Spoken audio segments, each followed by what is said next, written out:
Hello everyone, welcome back to my channel Jyoti physics lecture. ये HPSC का PCT physics का जो स्क्रीनिंग एग्ज़ाम हुआ था 2023 में, उसके लिए काफ़ी स्टूडेंट्स की रिक्वेस्ट आ रही थी कि मैम प्लीज़ उसका सॉल्यूशन अपलोड कीजिए, हमें क्वेश्चन पेपर भी देखने को मिल जाएगा और सॉल्यूशन भी मिल जाएगा।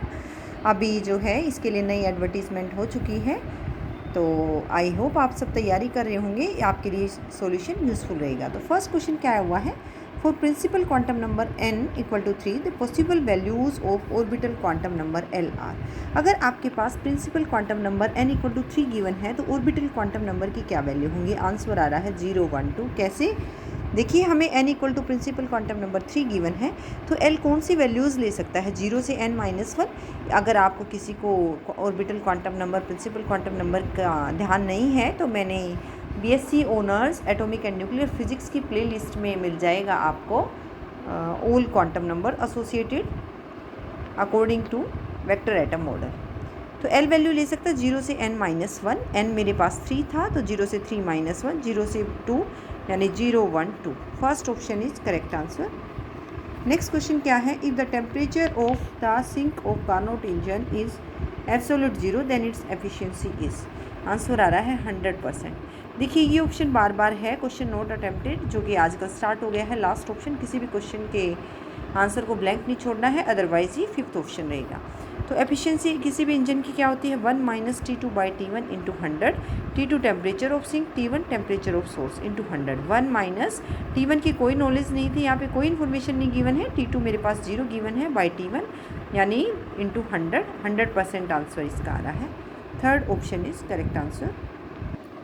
नेक्स्ट क्वेश्चन क्या है, इलेक्ट्रॉन है जिसका मास गिवन है 9.1 इंटू 10⁻31 kg, जो मूव कर रहा है इस वेलोसिटी से 9.93 into 10⁴ metre per second. Calculate its D Broglie wavelength. जब मैंने इसको सोल्व किया है मेरा आंसर आ रहा है 73 एंगस्ट्रॉम। देखिए जब भी कोई पार्टिकल मोशन में है तो अगर वो मूव कर रहा है तो उसके साथ कोई ना कोई वेव भी एसोसिएटेड होती है। ये डी ब्रोगली ने कंसेप्ट दिया था। तो यहाँ पे मास ऑफ इलेक्ट्रॉन क्या है, 9.1 इंटू 10⁻31 kg। इलेक्ट्रॉन किस वेलोसिटी से मूव कर रहा है, 9.93 into 10⁴ metre per second. De Broglie wavelength का क्या फॉर्मूला होता है, अगर वो वेव एसोसिएटेड है पार्टिकल के मोशन में तो उसकी वेवलेंथ होती है h by P, where p is linear momentum that is given by mv, lambda is given by h by mv।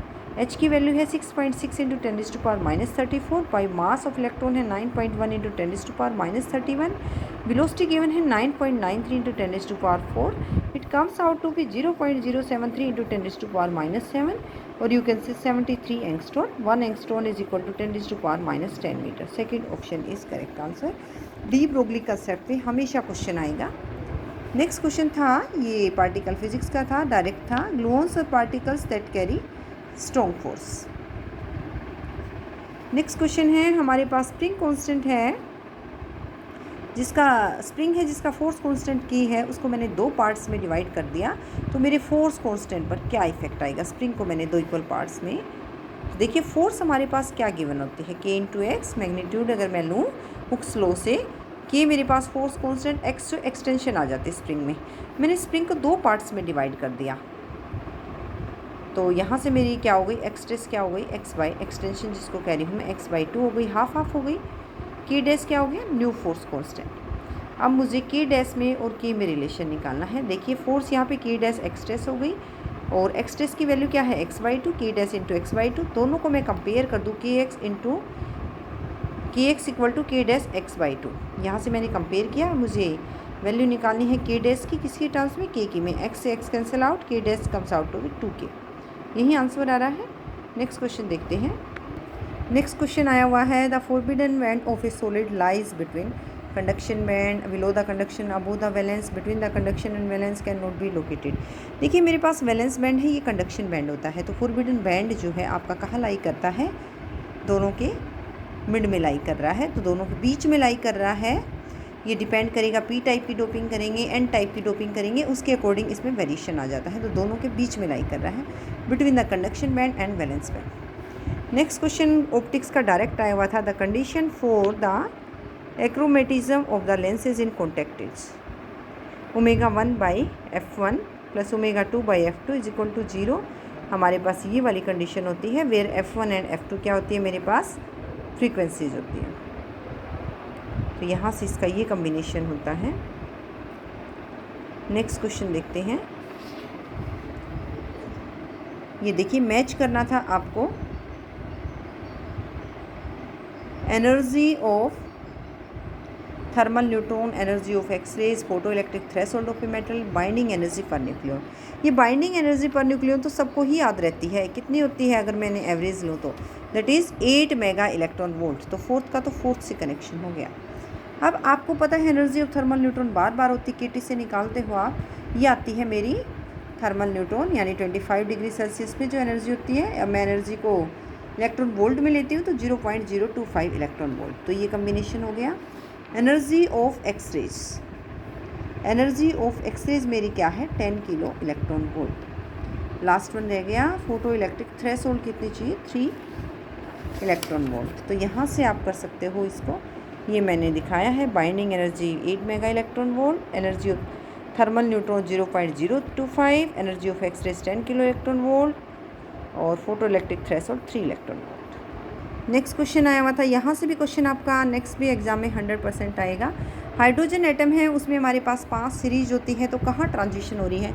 अगर मेरी n=1 ऑर्बिट में हो रही है तो कौन सा जो है लोएस्ट एनर्जी ऑर्बिट होता है, तो कौन सी सीरीज होगी, लाइमन सीरीज होती है। कैसे आप डिसाइड करते हैं, हमेशा ऐसे क्वेश्चन आते हैं। न्यू बार जो आप वेव नंबर की टर्म्स में होता है न्यू बाई सी, और ये किसके इक्विवेलेंट होता है 1 by lambda, that is equal to R S जो कि रिडबर्ग कॉन्स्टेंट 1/1² माइनस 1/n²।